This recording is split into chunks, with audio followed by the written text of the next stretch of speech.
Well, this month marks 70 years since KCCI first came to air, and all month long we're celebrating the decades that helped mold us as Iowa's news leader. Now, the 1990s were a groundbreaking time in the world of technology, especially with how it enhanced broadcast television. KCCI's Eric Hanson is taking us back in time. The Iowa Spirit on TV8.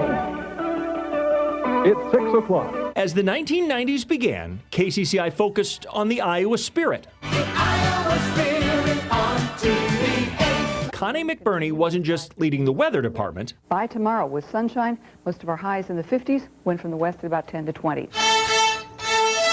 She was leading KCCI's gift to towns across Iowa. TV8's Connie McBurney, live via News Star 8 in Corydon with another Project Main Street winner. Connie? Well, we're in the theater on the square, and you might wonder what, maybe not half of Corydon, but certainly a good part of it is doing inside. The whole town would show up in KCCI painters' caps when Project Community grants helped build gazebos or update Main Street. But it also showcased KCCI's News Star 8 satellite, a truck that allowed reporters to take KCCI viewers live anywhere in America. Well, Kevin, the people continue to pour in here to Tiger Stadium in Detroit. Technology was changing everything, even Mary Brubaker's lifestyle interviews. The technology became available about a year ago. Look at that couch changing by magic. The upholsterers wish it happened this fast. Oh, yes. But KCCI's commitment to Iowa stayed strong. Live from Merle Hay Mall, it's the Jerry Lewis Labor Day Telethon.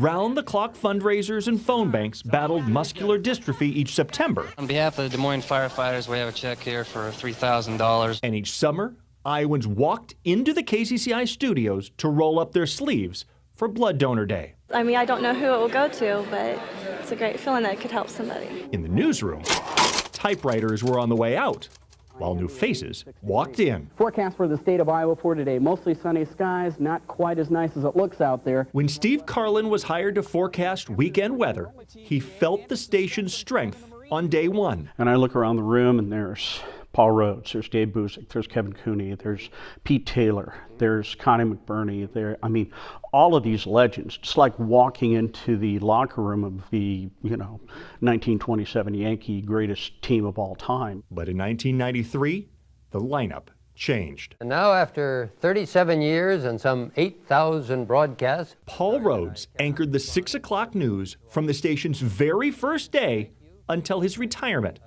Just months before, one of the most massive stories in station history let loose in July. At about 6 o'clock, a line of thunderstorms reached all the way across the state, one of the most intense lines I've ever seen. But between the time it began and the time it all ended, about 7 to 8 inches of rain had fallen within a very small 4 to 6 county area. It was just too much on an already soaked state.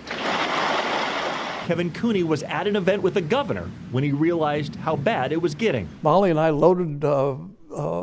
and Mrs. Branstad into the minivan and cleared out the Cheerios off the floor and drove up the street to the station, and we had the governor on that night at 10 o'clock. We're still in the midst of a very big disaster here. And that night, everything fell apart. To set the scene for you, it is a race against time down here for the businesses along Court Avenue. Levees couldn't hold back all the water.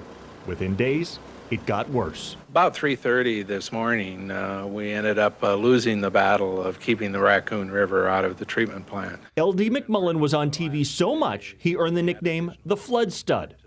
KCCI was on the air around the clock. I started, I don't remember, maybe 6, 7 o'clock in the morning. Did not take a break until 5 in the afternoon. They spoke in my ear, throw it to Todd Magel. I should say that in my 10 years of reporting for TV8 News, I don't think we've ever covered a disaster of this magnitude. The floods of '93 was a story that you couldn't go home from because we were living in the middle of it. So we had to come to work. Maybe we didn't get a shower because we didn't have water. And certainly, as soon as we get that information, we'll get that off to you. That's probably the hardest I ever worked in my life, because the rule kind of was come in as early as you can stand it and stay as late as you can stand it, and because we're going to need you. Because in a city with no drinking water and rivers swallowing up neighborhoods, reporters had to jump in a helicopter to get video follow National Guard troops. You see all the volunteers here, it's got to be a pretty impressive sight. Oh, it's awesome. And even interview the president. We did stories from morning until night, and we were live hour after hour, and you just felt sort of proud that you could help people who had never experienced this before. Even in the bathroom, to show how to flush the toilet. You can use just a small amount of water to use that in your toilet. If it's yellow, let it mellow. If it's brown, flush it down. And that, as crude as it may seem, was kind of the mantra for a lot of people for a long time. Everybody pulled together. Nobody complained about doing this or that. It was fascinating. We knew it was a once-in-a-lifetime story. We helped, and we helped a great deal, and everybody was watching. Everybody was watching. But the interesting thing is that the community came together. Everybody was so nice. Nobody was honking. I remember network reporters came in saying, there's no crime. There would be people looting in other cities.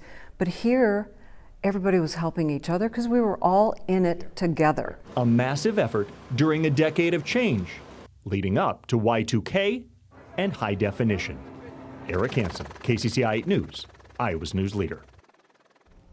Another chapter in this station's amazing history. KCCI's 70th anniversary celebration continues next week. Make sure to tune in Tuesday as we welcome back former KCCI sports director Andy Garman. He'll share what it was like bringing viewers directly to the sidelines of some of the most memorable sports moments across central Iowa.